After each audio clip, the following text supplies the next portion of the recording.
Bonjour à tous, ça y est, après de longs mois d'attente, la Ligue des Champions fait son retour ce soir.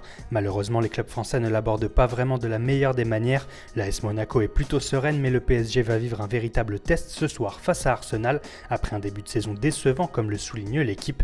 Et côté lyonnais, la cascade de blessures va obliger Bruno Genesio à innover face à Zagreb. Le progrès prévoit un système inédit en 3-5-2 avec les jeunes Cornet et Kaloulou en attaque.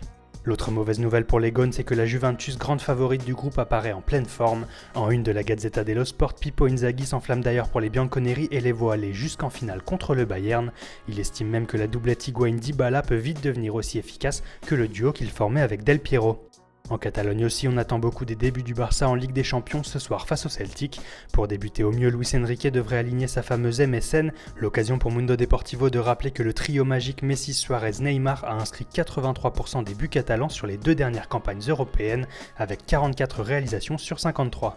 Mais on notera également que les débuts du Barça pourraient se faire sur fond de polémique. Le journal madrilène AS assure que le club blaugrana a décidé de provoquer l'UEFA en distribuant ce soir à ses supporters 30 000 esteladas, le drapeau catalan, un choix considéré comme politique et inapproprié par l'institution et qui a déjà valu plusieurs amendes au Barça par le passé. Direction l'Angleterre où les yeux seront rivés sur le PSG Arsenal de ce soir, mais aussi et surtout sur les débuts très attendus de Pep Guardiola en Ligue des Champions avec Manchester City. En conférence de presse, l'Espagnol a d'ailleurs envoyé un message très fort à son équipe en affirmant qu'elle n'avait pour le moment pas l'étoffe, pas le niveau d'un champion en puissance, et ce malgré un total de 6 victoires en 6 matchs depuis le début de saison. Et on termine cette revue de presse avec des nouvelles de Juan Fernando Quintero. Le petit prodige colombien du FC Porto passé par le Stade Rennais le temps d'une saison n'arrive toujours pas à prouver son immense potentiel. Il vient même d'être prêté par le club portugais au Deportivo Medellín dans son pays natal.